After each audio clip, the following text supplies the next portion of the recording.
أعوذ بالله من الشيطان الرجيم. بسم الله الرحمن الرحيم. الحمد لله رب العالمين، والصلاة والسلام على أشرف الأنبياء والمرسلين وعلى آله وصحبه وسلم، وبعد. السلام عليكم ورحمة الله وبركاته. يقول المصطفى صلى الله عليه وسلم: ما اجتمع قوم في بيت من بيوت الله يتلون كتاب الله ويتدارسون فيما بينهم إلا نزلت عليهم السكينة وغشيتهم الرحمة وحفتهم الملائكة وذكرهم الله في من عنده. صدق رسول الله. Amesema Mtume sallallahu alaihi wasallam katika hadithi hii kwamba hawakusanyiki watu katika miongoni mwa nyumba zake Allah subhanahu wa ta'ala wakisoma kitabu cha Mungu wakifundishana baina yao, isipokuwa watu hao Mwenyezi Mungu huwapa zawadi zifuatazo. Kwanza kabisa huwateremkia wao utulivu na ikawafunika wao rehema, na vile vile malaika kuwazunguka na Mwenyezi Mungu kuwataja mbele yake. Tunaomba Allah subhanahu wa ta'ala atuthibitishe ujira huu kwamba kwetu huku na tupe manufaa ya kile ambacho kwamba tutajifunza nacho. Allahumma amin. Tuko katika surati Nuh, sura ambayo kwamba ni kama tulivyozungumza imekuja na kama sheria za kutengeneza jamii mpya iliyohama kutoka Maka kuja Madina, dola inaanza mpya. Kwa hiyo ni sheria ambazo kwamba pamoja na kwamba zilianza kwa ajili ya kuwatengeneza Waislamu jamii yao mpya, lakini ndio zimebaki ndio sheria zetu kama Waislamu popote tulipo, sio zao. Baada audhu billahi minash shaitani rajim, bismillahir rahmanir rahim. Mwenyezi Mungu anasema suratun anzalnaha wa faradnaha wa anzalna fiha ayatin bayyinatin la'allakum tadhakkarun. Sura hii tumeiteremsha na tumeilazimisha, tumeiteremsha ndani yake ishara za wazi wazi ili mpate kukumbuka. Azaniyatu wazani, mzinifu mwanamke na mzinifu mwanamume, fajlidu kulla wahidin minhuma mi'ata jalda, wapigeni kila mmoja wapo katika wao bakora 100. Wala ta'khudhukum bihima ra'fatun fi dinillah, wala isikushikeni ni huruma kwa ajili yao katika hukumu ya Mwenyezi Mungu. In kuntum tu'minuna billahi wal yawmil akhir, ikiwa nyinyi mnamwamini Mwenyezi Mungu na siku ya malipo. Waliyashhada adhabahuma ta'ifatun minal mu'minin, na lishuhudie kundi la waumini adhabu yao hiyo. Jana tukasoma kauli yake subhanahu wa ta'ala aliyosema, azani la yankihu illa zaniyatan au mushrika, mzinifu mwanamume haoi isipokuwa mzinifu mwanamke au mushrika. Mushrika yani mwanamke mshirikina, mwanamke mshirikina. Wazaniyatu la yankihuha illa zanin au mushrik, na mzinifu mwanamke naye hamuoi yeye isipokuwa mtu mzinifu au mushrik. Wa hurrima dhalika ala almu'minin, na imeharamishwa hiyo kwa waumini. Tukaona jana madhahibu za Kiislamu kuhusu swala zima la kuoa mwanamke ambaye kwamba sio mwenye heshima, ana tabia ya uzinifu. Pia tukaona swala la yule mzinifu mwenyewe kumuoa mzinifu mwenzake aliyezini naye. Tukaona jana rai za maulama na tukatoa mwisho kabisa rai kwamba ilikuwa salama zaidi ni ipi. Leo tunaingia katika hukumu nyingine ambapo kwamba ni sehemu ya hukumu ambazo kwamba zinatugusa na sisi moja kwa moja, sababu ndio maisha tunaishi nayo. Anasema Allah subhanahu wa ta'ala, walladhina yarmuna almuhsanat, na wale ambao kwamba wanawasingizia iftira, usingizia. Wanawasingizia nani? Wanasingizia wanawake wenye heshima zao, wenye ifa, wanawatuhumu na kosa la nini? La uzinifu. Thumma, kisha watu hao, lam ya'tu bi arba'ati shuhada, tuhuma zile hawakuziletea ushahidi ambao kwamba ni watu hao 4. Fajliduhum 80 jalda, wapigeni bakora ngapi? 80. Wala taqbalu lahum shahadatan abadan, wala msiwakubalie tena shahada yao milele. Wa ulaika humul fasiqun, hao ni watu wapotofu. Illa alladhina tabu, isipokuwa wale ambao kwamba wametubu, min ba'di dhalika, baada ya hapo, wa aslahu, na wakatengenea wakawa watu wema, fa inna Allaha ghafurur rahim, Mwenyezi Mungu kwa kusamehe, Mungu kwa rehema. Hapa aya hizi mbili zimebeba hukumu ya tuhuma za uzinifu kwa mtu mwenye heshima. Hapa tuingie kidogo katika masaili mengi, kwamba yote haya yana umuhimu kujua kupitia aya hizi. Kwanza kabisa, maana ya jumla hii aya ina mambo yafuatayo. Kwanza, inazungumzia swala la kosa la kumtuhumu mtu na kosa la uzinifu. Pili ni kwamba utuhumu huku ikiwa hakutimia kwa masharti, kuna ukuba, pana nini? Pana adhabu. Adhabu zake ni tatu. Adhabu ya kiwiliwili, nayo ni bakora zamani.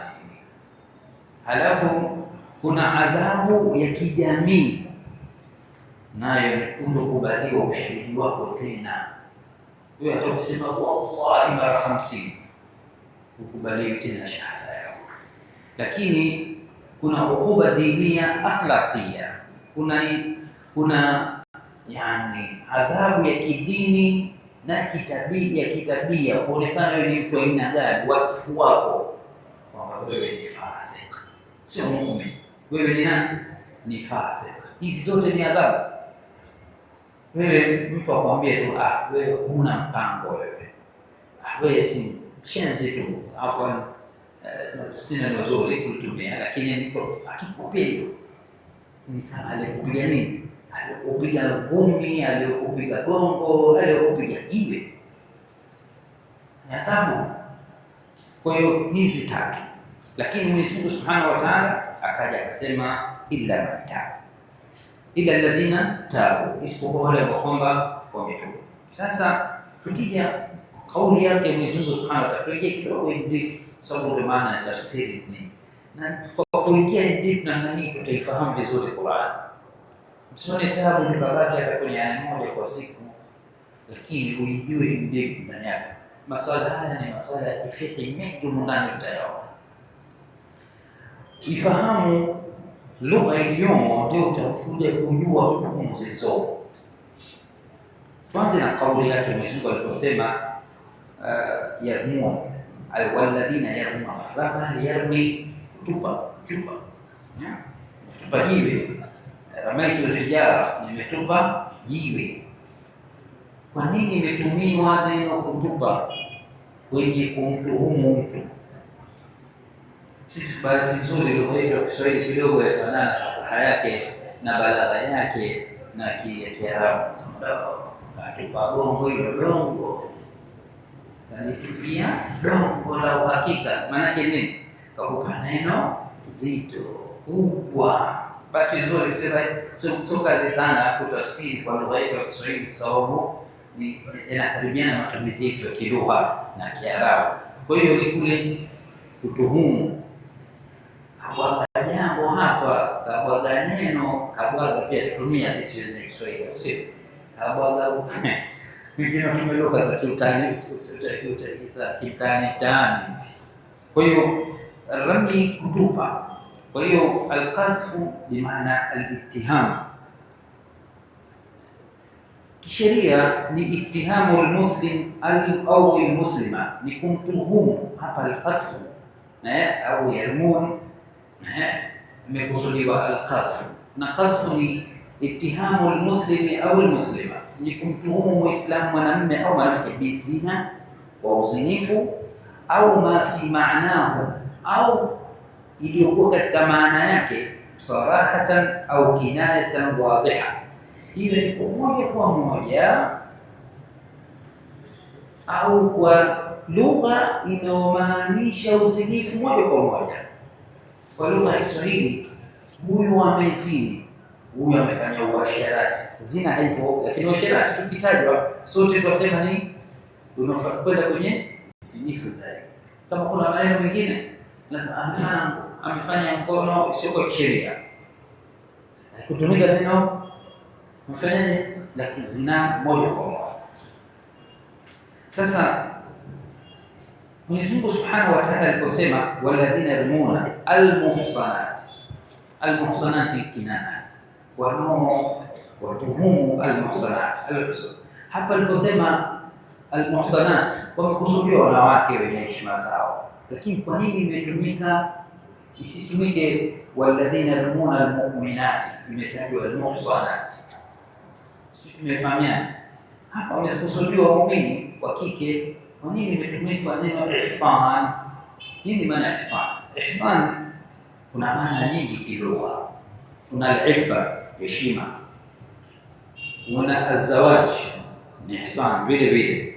Kuna al-hurriya, ukiwa mtu huru na mtu mtumwa, ni vitu viwili tofauti. Lakini kuna al-islam, aliyekuwa Muislamu na asiyekuwa Muislamu vile vile tofauti. Lakini hapa kwa aya hii imekusudiwa nini? Al-iffa, heshima. Kwa hiyo walmuhsanat huwa hapa al-afifatu an zina, ni wale kwa kwamba wana heshima, wako mbali na uchafu wa zina. Hapa wametajwa walladhina yarmuna al-muhsanati, na wale wanaosingizia wanawake wenye heshima. Kwa nini wametajwa wanawake? Wanaume wameachwa vipi na sheria? Kwani watu wanaume hawatuhumiwi? Watuhumiwa. Kwa nini wameanza kutajwa wanawake? Au kwa kifupi wametajwa wanaume peke yake?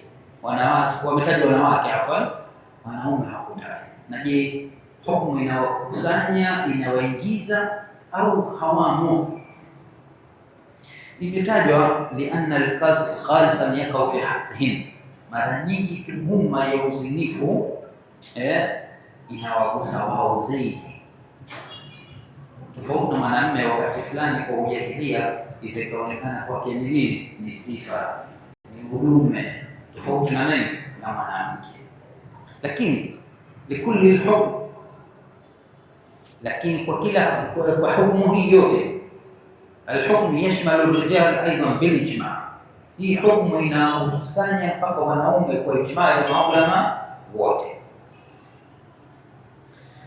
Imam al-Qurtubi katika al-Jami' li ahkam al-Quran amesema dhakara an-nisa au dhukira an-nisa lianna al-qadhfa fihinna ashna, wametaja wanawake kwa sababu utuhumu wao na uzinifu ni kitu kikubwa zaidi.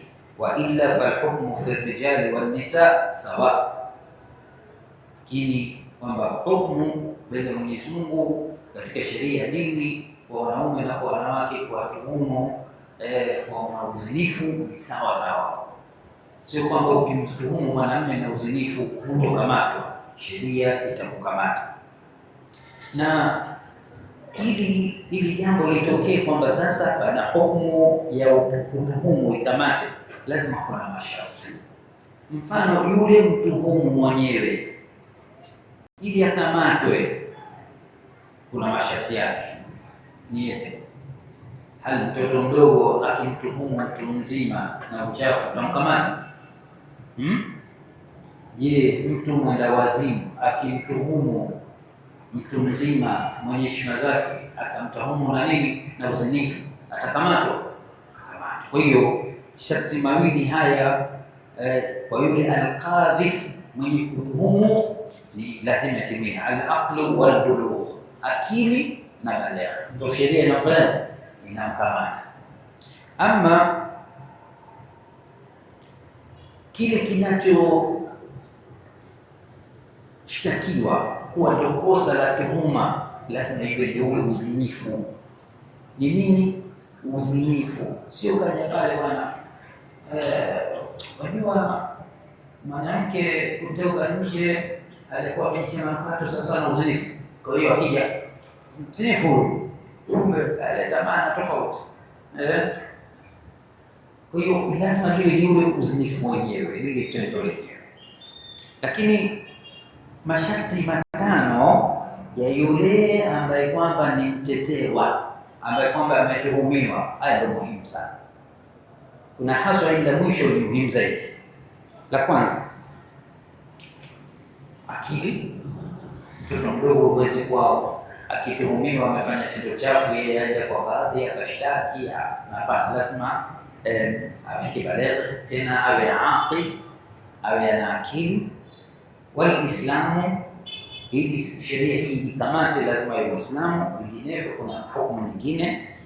Walhurriya, mtumwa pia kuna tofauti kidogo. Waliffa anil fahisha allati rumiya biha kana afifan min ghairiha. Jingine ni ile mwisho, ni ile heshima ambayo kwamba anayo kwa lile kosa alilonalo, alilotuhumiwa, alikuwa anakosa nalo au la, basi na hili alilotuhumiwa. Mfano mtu kamtuhumu bana, huyu bana amezini jana, lakini jamaa jana hakuzini, lakini asili yake hii tabia anayo, ni mzinifu. Sisi tumeelewana? Yeye mwenyewe ajulikana na mashuhuri na nini, na uzinifu. Huyo ni tofauti na yule ambaye kwamba hana umashuhuri wa uzinifu, hana tabia hiyo kabisa. Kwa hiyo ili hii hadi itimie, ni kwamba huyo mtu mwenyewe ni kama vile kutolea mfano, mtu ajulikana kabisa ni mlevi, mwingine anaonekana kabisa aanguka njiani. Maana uzinifu kidogo mbali kujua uzinifu nani kafanya, lakini ulevi anaonekana kaanguka, toka baa kaanguka, shikwa anguka. Alafu siku hiyo akaja mtu akatuhumu kwamba huyu bwana jana kalewa. Sasa bahati mbaya siku ile hakulewa. Sielewa. Sasa huyu aliyekuwa ametuhumu akisema huyu bwana alikuwa mlevi jana, hukumu yake kama kweli hata kama vile hakulewa, tofauti na kwamba yule bwana hajawahi kulewa kabisa. Sisi tumeelewana? Maana yake ni nini? Inakaribia kuwa ni mkweli huyu, kwa sababu inawezekana ajulikana usiku zote ni nini, ni mlevi. Sisi tumeelewana vizuri. Kwa hiyo ile tabia ya yule mwenye kutuhumiwa pia inatia uzito wa kesi au inaangusha. Tukiendelea, kwa nini Mwenyezi Mungu Subhanahu wa Ta'ala akasema walladhina yarmuna al-muhsanati thumma lam ya'tu bi arba'ati shuhada, wale ambao kwamba wanawasingizia wale ambao kwamba ni wenye heshima zao, halafu hawakuleta mashahidi wanne. Kwa nini? Kwanza, kwa nini ushahidi? Alafu kwa nini namba 4? Kwa nini ushahidi? Alafu kwa nini namba 4? Kwanza ushahidi kwa sababu hakuna tendo la ndoa la uzinifu likafanywa jahara. Mara nyingi wanaofanya uzinifu wanafanya kwa kujificha. Ukiachilia hii hali ya sasa ambapo kwamba hiyo ni sehemu ya biashara ya watu, ulianza bila hamna masuala kwamba ni ada kuwa ya fikri ya uzo. Lakini asli kwamba huyu ni mtu anayefanya kwa kujificha. Kwa hiyo lazima kuwe na ushahidi wa kosa lenyewe kwamba limefanyika. Hilo la kwanza. Kama lao ungekuwa ushahidi unakubalika kirahisi tu, basi bila shaka kungekuwa na makosa mengi yangeingia katika jamii. Tuhuma za uongo zingeongezeka, familia zingeanguka, bali umashuhuri wa mtu, makosa ya watu, bali na kuwa kuanguka kwa familia na nini, lakini pia kule kuvunja heshima za watu, ule mashuhuri kwa hayatajwa ingemharibia watu heshima zao. Lakini Mwenyezi Mungu Subhanahu wa Ta'ala, Mwenyezi Mungu ajalia udhibiti kwa zina ni kwa njia hizi mbili tu. kwa sababu ya uzito hili jambo, Mwenyezi Mungu akaweka uthibitisho wake pia naye ni mambo mawili tu. La kwanza, kukiri wewe mwenyewe binafsi, wakili umefanya hapo, utapata ushahidi wa nini? Maadamu uko huru, hujalazimishwa, hujashikiwa bunduki, hujafanywa vitisho vyovyote, ukikiri imekubali. Lakini ushahidi wa pili ni wa watu wanne wameshuhudia lile jambo.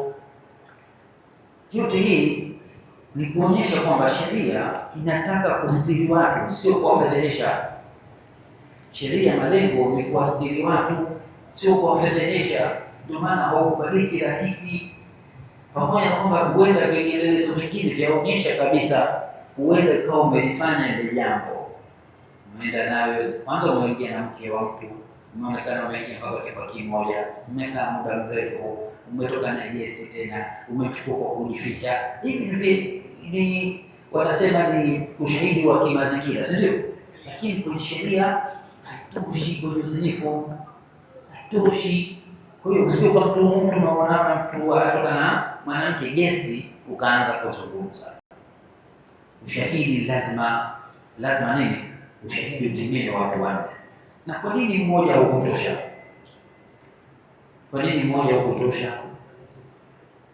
Yote kwa sababu kama lau ingekuwa ushahidi wa mtu mmoja watosha, basi tuhuma zingekuwa nyingi sana, kwa sababu mtu utashi wake tu, mimi huyu bwana napambana naye, simpendi, alinikera na ninafanyaje?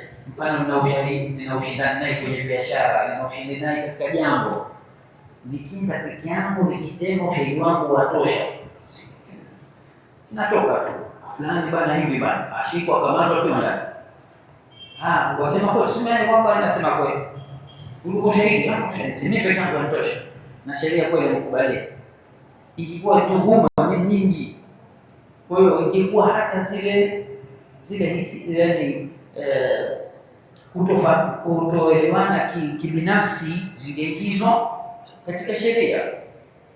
Lakini la pili, kwa nini hawakupokelewa wawili? Watu wawili wanao uwezo wa kuafikiana kufanya njama dhidi ya mtu mwingine. Kwa hiyo haikubaliwa. Na kwa nini hawakubaliwa watatu? Kwa nini hawakubaliwa watatu?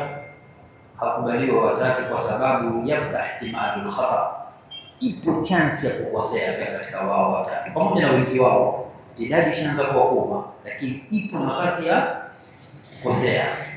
Lakini maulama wanasema arba ni idadi ambayo kwamba yajalu al-ittifaq ala al-kadhib sahban jiddan. Namba 4, mashahidi wanne, inafanya kwamba kuwafikiana watu wote hawa waseme uongo ni kitu kigumu mno. Sikuelewa, labda watu wote ni majahili ya kisawa, basi hata 100 hawatafikiana. Hapo mashahidi wana masharti yao. Udul ni watu wenye heshima zao, watu wenye dini zao, yani ni watu wanaokubalika, ndio wanakuwa mashahidi. Na kwa hiyo imewekwa hii mashahidi kwa wanne, kufunga mlango wa mtu kuingia na kuvunja heshima za watu kirahisi. Lazima itimie watu wanne. Tukija sasa kwenye hizi adhabu, hapa tumezungumza masuala ya kusimamisha zile tuhuma. Tunakuja hizi adhabu. Adhabu ya kwanza ni 80 jalda, kupigwa bakora ngapi? 80. Bila shaka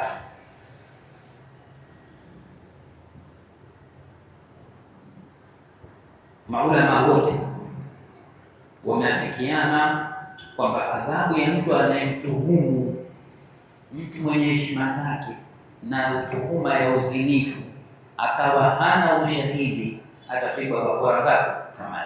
Unaweza kujiuliza kwa nini bakora? Kwa nini bakora?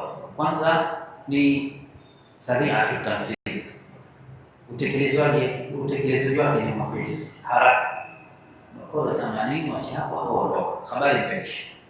Vile vile ni adhabu ambayo kwamba haileti kilima cha kudumu, tofauti upigwe mabomu, upigwe mawe, ni bakora za kuwasha mgongoni, habari imeisha. Chote ni athari ya kwenye ngozi tu na nyama kidogo juu, lakini utaondoka na afya yako, utaenda zako. Lakini nne ni kwamba tuhakku radhi nafsi, inaleta lile lengo kuu la kufanya watu wasije ukalifanya ile kosa kwa kuona mwenzao wanavyoadhibiwa. Leo mfano, mtu ikikuwa anaambiwa aliyefanya kosa hili afungwa jela, basi nani angekuwa na hisia? Sisi tulio kwamba tunaona, ungekuwa na hisia ukubwa ile kosa usingeishi. Lakini muona achapa jamaa akalalamika, alia kama mtoto mdogo, katoka damu yake, ngozi itachanika tu, si hakutoka siku mbili siku tatu, kwa muona yuko hoi mitaani anafanya haya, hawezi tena kutembelea watu, shahada yake imekataliwa. Kwa hiyo hili ina athari katika kuzuia wengine wasio kafanya hili kosa, mbali na kuachilia kwamba wenda wamfunga mtu jela, halafu wewe ndio unamlisha, unamtunza, gharama zote za nini hizo? Ni kama vile wakati wizi, ukimkata mkono na habari yako imekwisha, yule hataiba tena, daima watu watakuwa, lakini wewe wamfunga jela, akifika huko wewe akitoka tuambia jamani, msimchukulie kitanda changu, narudi hapa. Sio mpaka nalishwa bure. Atoka ashikwa hapo, arudishwa tena kesho siku yake. Akubali mara moja mahakamani, ajua vipi kule nalishwa, fanyishwa kazi za kawaida na dhamana kupata kazi. Na nakuja labda hii adhabu ya kuchapa inaonekana kama katika Uislamu inaonekana ni labda ni kitu kama kikubwa na labda kama cha kwenda dhidi ya mwanadamu. Uislamu bwana hauleti sheria isipokuwa zina maslaha kwa mwanadamu mwenyewe. Mwenyezi Mungu afaidika na nini na kuchapwa wewe? Unafaidika na mwanadamu unaonyooshwa na sisi tunaoangalia. Na sheria hii za kuchapa si kwenye uzinifu, bali sheria kama tulivyoona kwamba huyu mzinifu ambaye kwamba hajaoa anapigwa bakora ngapi? 100. Huyu ambaye kwamba ametuhuma ndio bakora ngapi? 80. Sharqul khamr, anayekunywa ulevi, tukujaona huko mbele tusiondoe, anapigwa bakora. Taaziri ni adhabu ambayo kwamba anayo kadhi kwa makosa madogo kuanzia fimbo 10, 20, 30 anachapa. Lakini vile vile tarbiyatul aulad, katika kuchapa katika watoto, Mtume sallallahu alaihi wasallam amesema katika hadithi, muru auladakum bis-salah li 7 sinin, waamrisheni watoto wenu kuanza kuswali wakiwa na miaka mingapi? 7. Wadhribuhum alaiha li 10 sinin, na wapigeni kwa ajili ya swala wakifika miaka mingapi? 10, wapigeni bakora. Alafu wafariqu bainahum fi mafaji, wakifika umri wa miaka 10 wafarikisheni, wasilale kitanda kimoja, hata kama ni jinsi moja, kila mtu alale kitanda chake. Kwa hiyo kuchapa ni sehemu ya sheria ya Kiislamu ambapo kwamba inamfaa huyu mwanadamu, sio ni kitu cha kumuumiza tu, la, ni kitu kinachomfaa kumzuia yeye asifanye tena na kuwazuia wengine wasifanye. Kwa hiyo tukija, hiyo ni inakuja kwenye swala la hukumu ya hadi, kwamba ni kupigwa fimbo 80. Inatimia kupigwa fimbo 80 hizi inapokuwa na ushahidi. Linakuja swala la pili, hali hii adhabu ya kuchapa fimbo 80, aliyetuhumiwa akisema bwana mmemsamehe, ataacha kuchapwa? Nimepata swali hili, swali muhimu sana. Hili swali linakuja kujengeka kwenye hoja, hali kusimamisha adhabu ya kuchapa fimbo 80 ni haki ya mtuhumiwa au ni haki ya Mungu? Ni haki ni haki ya Allah. Kwa hiyo maana yake nini? Ikifika kwamba ina sifa ya haki ya Mungu, maana yake nini? Haianguki. Lakini kuna sura moja, wakati gani inakuwa sasa ni haki ya Mungu? Wakati gani inakuwa sasa ni haki ya Mungu? Sasa lazima tuitumie, tuitekeleze. Yule alituhumiwa kafuatwa na familia ya wale mtuhumu, mtoto wetu nini, sisi ndugu, sisi hiki tutakuwa hiki kile, akarudi nyuma, asema na asamehe. Je, yawa haiwi kwa sifa katika stage moja, itakapokuwa imefika kwa kadhi na ushahidi ukatimia, hapo moja kwa moja ni haki ya Mungu. Maanake ni kwamba ikiwa imekuja kwamba iko bado mkononi mwa yule mtuhumiwa peke yake, hajaipeleka kwa kadhi, pale akisamehe vitafanya vitasihi. Tumeelewa? Kwa hiyo baada tu watu wa ndugu wale kujua ile kosa alifanya mtoto wao, wakamfuata mtuhumiwa, bana, mtoto wetu kakosea, msamehe, usimshtaki, usifanye hivi, mtoto atafanya hivi. Yule akaamua kusamehe, basi itakuwa imekwisha, hana wajibu kwenda kushtaki kwa kadhi. Lakini akiwa amewahi kwenda kushtaki kwa kadhi na ushahidi ukasimama kweli alifanya tuhuma zile, maana yake nini? Hapo hakuna kusamehe. Tumeelewa hiyo kidogo. Na hii ni adhabu namba moja. Tumesema namba moja ni kupigwa bakora 80. Adhabu ya pili ni raddu shahada, ushahidi wako kuanguka, kwamba hutabiriwi kisheria wewe ni mtu shahidi katika mambo yetu ya Uislamu. Kwa hiyo ni Mwenyezi Mungu aliposema wala takbalu lahum shahadatan abada, msiwakubalie wao ushahidi milele.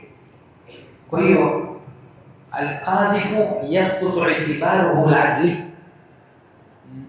mtuhumu asikuwa na ushahidi, kosa lake hili la kutuhumu bila dalili linamwangushia yeye itibari ya kisheria. Unaonekana wewe kama ni mwenda wazimu, kama wewe kipofu, kama msisikia, maanake wewe kama si kitu. Hilo la kwanza. Na hii bila shaka kuwa wewe hukubaliwi kisheria kwamba wewe ni shahidi peke yake ni hukuba ya kijamii, kwamba sasa wewe unaonekana huna maana yote, si lolote, si chochote. Hii ni hukumu, ni nini? Ni adhabu namba mbili. Adhabu namba tatu, Mwenyezi Mungu aliposema ulaika humul fasiqun, Mwenyezi Mungu aliposema hao ni watu, ndio watu mafasik. Bila shaka katika hali ya kawaida kama sisi, maisha ya sasa, tunatuhumiana sana.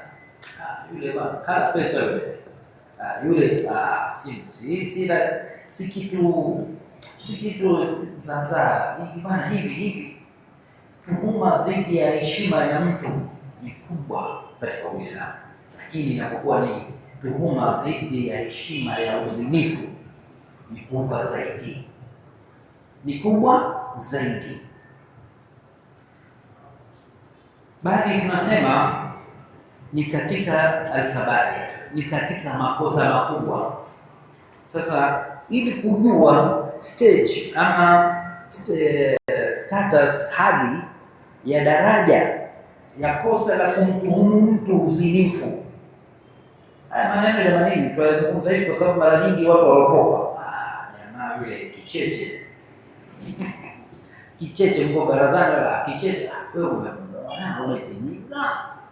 Sasa hii kusema mwenzako mkicheche, sikiza daraja hilo kosa aliposema Mtume sallallahu alaihi wasallam. Amesema Mtume sallallahu alaihi wasallam, ijtanibu sab'a mubiqat, jiepusheni na mambo saba yenye kuangamiza. La kwanza, ashirku billah, kumshirikisha na Mwenyezi Mungu. kumshirikisha Mwenyezi Mungu na viumbe vingine au na kitu kingine chochote. Sote tunajua hakuna dhulma baada ya dhulma ya shirki.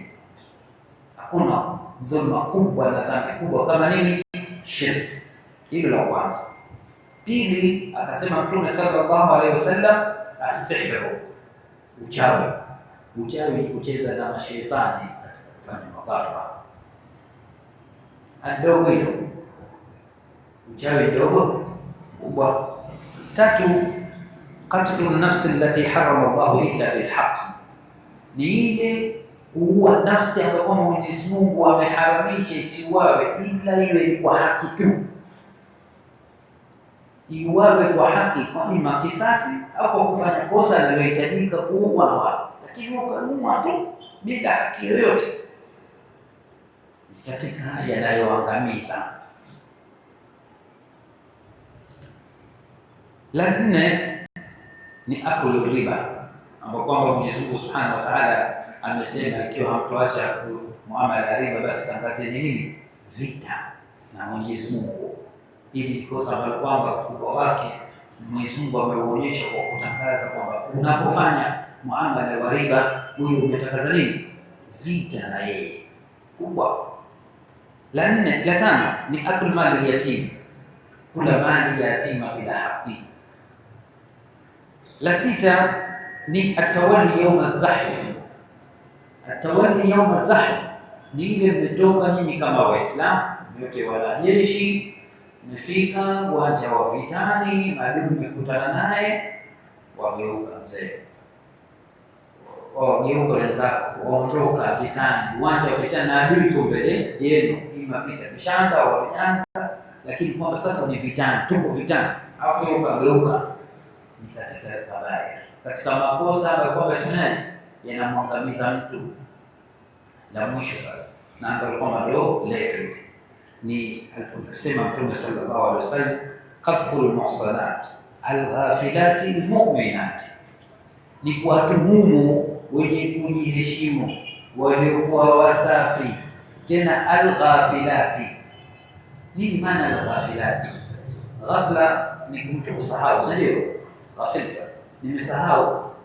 Alghafilati maana yake hawa haipiti katika akili yao masuala ya uzinifu. Si mtoto mpereto kila wakati azungumza mambo hayo. Wanaume bana, yeye na Mungu wake tu, yeye na heshima yake, hakai akazungumza mambo ya kijinsia, hazungumzi mambo ya uzinifu, hazungumzi mambo ya nini, ya wanaume.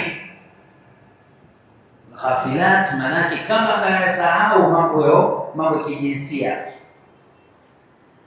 Almu'minat, tena waumini. Kwa nini Mwenyezi Mungu Mtume sallallahu alaihi wasallam akamalizia na almu'minat? Kwanza almuhsanat, mwenye kujiheshimu, alafu alghafilat, kwa maana kujiheshimu kwake sio kuwa hafanyi tu, hata ile kuwa hayataja yale mambo, hayataji, hajakalipo yeye sehemu akawa akasikiwa azungumza mambo ya jinsia.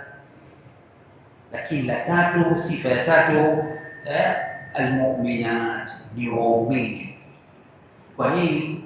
Kwa sababu ni wasfun, ni wasifu ambao kwamba yuakidu ala hurmati dami lmuslimi wa irdhi wa mali, ni wasifu ambao kwamba unaonyesha uharamu wa mtu kuvuka mpaka kwenye damu yake, kwenye mali yake na heshima yake. Mu'min, mambo haya matatu utakalofanyia wewe ni sawasawa katika moyo wako, ni sawasawa na yote mengine. Manake ukimwaga damu yake ni kosa kubwa. Ukasema sikumua, lakini umemvunjia heshima, ni sawa sana kumwaga damu yake. Lakini nasema mimi sikumvunjia heshima wala sikumua, lakini ukala mali yake, ni sawa sana kumwaga damu yake. Hivi vitu vitatu, heshima, yani maana kama haki zake ya Muislamu vinatimia kwa imani kwamba vinalindwa kisheria, damu yake, mali yake na heshima yake. Kwa hiyo angalia ni kosa ukubwa wake. limewekwa katika mambo 7 yanayoangamiza, likiongozwa na shirki billah. Sasa vipi wewe utakutana na Mwenyezi Mungu ikiwa wewe kila siku ukikaa kwenye baraza wawasemea watu heshima zao na kuanza kuwatuhumu? Jambo kubwa sana, kubwa. Bali mwenye tabia hii ajiepushe nayo, aachane nayo. Na sisi ambao kwamba tunajua mtu akienda huko afui, sivyo, unateleza, unatoka kwenye njia, msaidie. Akikataa toka, ondoka, mwambie samahani, siwezi kushiriki mimi kwenye mazungumzo haya, hata kama ni kipenzi chako, hata kama ni rafiki yako wa karibu, anakuingiza kwenye matatizo. Walladhina yarmuna almuhsanat, na wale ambao kwamba wanawasingizia wanawake wenye heshima zao, thumma lam yatu bi 4 shuhada, kisha hawakuja na au wasilete mashahidi wanne, fajliduhum 80 jalda, basi wapigeni bakora 80, wala taqbalu lahum shahadatan abadan, wala msikubali kutoka kwao au msikubali ushahidi wao tena. Waulaika humul fasiqun, hao ndio wapotofu, hao ndio watu mafasik. Idha alladhina tabu min ba'di dhalika wa aslahu fa inna Allaha ghafurur rahim. Hapa inshallah pana istithna, isipokuwa wale ambao wametubu. Ikiwa mtu atatubu, inatokea nini? Mambo ni mengi sana, tukianza tutamaliza. Kwa hiyo inshallah, kwa Mungu umekwisha, tutaendelea nayo darasa ijayo inshallah. Inatosha kwamba ni haya pekee yake darasa inajitosheleza, kwa sababu pana hukumu. Nini kitatokea kwa mtu ambaye kwamba ameshathibitishwa ufasik, amekataliwa ushahidi wake pale anapotubu? Ito ikoje na nini maulama wanazungumza, kipi kirudi, kipi hakirudi? Allah jalla hadha jalla ma'luma wa tafarraqana min ba'di tafarruqan mu'ayyan ma'suma wa la tadafina wa la min baynina shaqiyya wa mahrum. Allahumma ij'al al-Qur'ana rabi'a qulubina wa nura sudurina wa jala'a ahzanina wa dhihaba humumina wa humumina ar-rahmin. Allahumma 'allimna minhu ma jahilna wa dhakkirna minhu ma nasina warzuqna tilawatahu wa hifdhahu wa husna tilawatihi al-layli wa an-nahar على الوجه الذي يرضيك عنا برحمتك يا ارحم الراحمين. سبحانك اللهم وبحمدك نشهد ان لا اله الا انت نستغفرك ونتوب اليك. وصلى اللهم وسلم وبارك على سيدنا محمد. الحمد لله.